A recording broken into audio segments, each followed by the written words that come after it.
ഇന്ന് ഞാനൊരു വെജിറ്റബിൾ റൈസാണ് കേട്ടോ ഉണ്ടാക്കുന്നത്. അതും റേഷൻ്റെ അരി വെച്ചിട്ട്. റേഷൻ്റെ വെള്ളരി ഉണ്ടാവുമല്ലോ, എല്ലാവരുടെ വീട്ടിലും വെള്ളരി ഉണ്ടാവും അല്ലേ. അപ്പോൾ അത് വെറുതെ ഇരിക്കണമെങ്കിൽ ഇതുപോലെയൊക്കെ ഒന്ന് ഉണ്ടാക്കി നോക്കാം കേട്ടോ. ചിലർക്ക്, എനിക്ക് ഇവിടെ വെള്ളരി ഒന്നും വലിയ ഇഷ്ടമില്ല കഴിക്കാൻ. എനിക്ക് ചോപ്പരി ഉണ്ട് കേട്ടോ ഇഷ്ടം കഴിക്കാൻ വേണ്ടിയിട്ട്. അപ്പോൾ ചോറ് വേവിച്ച് 2-3 പ്രാവശ്യം കഴുകി എടുക്കണം കേട്ടോ. അപ്പോഴാണ് അതിൻ്റെ ആ കൊഴുപ്പൊക്കെ ഒന്ന് പോവുള്ളൂ. ഭയങ്കര പശയാണല്ലോ. ചട്ടി ചൂടായിട്ടുണ്ട് കേട്ടോ. ഇതിലേക്ക് വെളിച്ചെണ്ണയാണ് ഒഴിക്കുന്നത്, അല്ലെങ്കിൽ ഓയിൽ ഒഴിക്കാം, അല്ലെങ്കിൽ നെയ്യ് ഒഴിക്കാം. ഇതിലേക്ക് 2-3 ഗ്രാമ്പു, 2 ഏലക്കായ, പിന്നെ ഒരു ചെറിയ കഷ്ണം കറുകപ്പട്ട. ഇത് കൂടിയതുകൊണ്ട് കുഴപ്പമില്ല, ഇട്ട് കൊടുക്കാം. പിന്നെ ഒരു സബോള എടുത്തിട്ട് വാട്ടി കൊടുക്കാം. 2 പച്ചമുളകും എല്ലാം കൂടി ഒന്ന് വാട്ടി കൊടുക്കാം. അപ്പോൾ ഞാൻ ഇതിലേക്കുള്ള ചോറിൽ ഉപ്പിട്ടിട്ടുണ്ട്. പിന്നെ ഗ്രീൻ പീസും ഉരുളക്കിഴങ്ങും വേവിച്ചതുണ്ട് ഇട്ടായിരുന്നത്. പിന്നെ ഇതിലേക്ക് ക്യാരറ്റ്, ക്യാബേജൊക്കെ ഇട്ട് കൊടുക്കാം കേട്ടോ. നമ്മുടെ വീട്ടിൽ എന്തെങ്കിലും ഉണ്ടെങ്കിൽ അതൊക്കെ ഇട്ട് കൊടുത്ത് ഉണ്ടാക്കുന്നത്.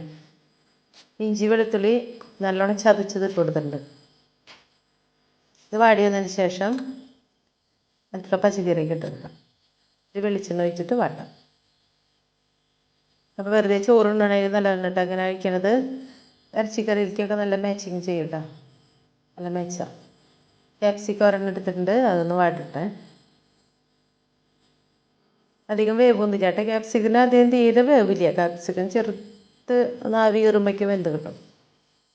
ഉപ്പിട്ട് കൊടുത്തിട്ടുണ്ട്. ഇനി ഇതിലേക്ക് നമ്മൾ വേവിച്ച് വെച്ച പച്ചക്കറി ഇട്ട് കൊടുക്കാം കേട്ടോ. അപ്പോൾ ഉണ്ടാക്കി നോക്കിയപ്പോൾ ഇറച്ചിക്കറിക്കൊക്കെ നല്ല രസമുണ്ട് കേട്ടോ കഴിക്കാനായിട്ട്. അപ്പോൾ നിങ്ങൾക്ക് വീഡിയോ നിങ്ങളൊന്ന് സബ്സ്ക്രൈബ് ചെയ്യണം കേട്ടോ. വീഡിയോ ഇഷ്ടപ്പെട്ടാൽ ലൈക്ക് ചെയ്യുക, ഷെയർ ചെയ്യുക. ചോറിട്ട് കൊടുക്കാം കേട്ടോ അതിലേക്ക്.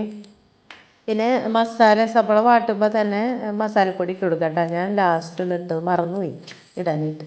പിന്നെ ഇതിലേക്ക് 2 ടീസ്പൂൺ ടൊമാറ്റോ കെച്ചപ്പ് ഇട്ടിട്ടുണ്ട്. പിന്നെ ഇതിലേക്ക് ഇട്ടാൽ 1 ടീസ്പൂൺ നെയ്യ് ഒഴിച്ചിട്ടുണ്ട് കേട്ടോ. മല്ലിയില ഇട്ടിട്ടുണ്ട്. എല്ലാം കൊണ്ടിട്ടുള്ള ചോറ് ആയിട്ടുണ്ട് കേട്ടോ. ഇനി ഇത് പൊടി ഇട്ട് കൊടുക്കാം. അതിൽ ആദ്യം ഇടണം, ലാസ്റ്റ് ഇട്ട് പോയി. അപ്പോൾ ചോറ് ഇവിടെ റെഡി ആയിട്ടുണ്ട് കേട്ടോ. അതിലേക്ക് നമ്മുടെ ബീഫ് കറി, ഇത് കുക്കറിലൊക്കെ വേവിച്ച് തന്നെ ലാസ്റ്റ് ഞാൻ കലത്തിലേക്കാണ് പകർത്താം കേട്ടോ ബീഫൊക്കെ വെച്ച് കഴിഞ്ഞാൽ. അപ്പോൾ എല്ലാവരും ഉണ്ടാക്കുക. പുതിയ വീഡിയോയുമായിട്ട് വീണ്ടും വരാം.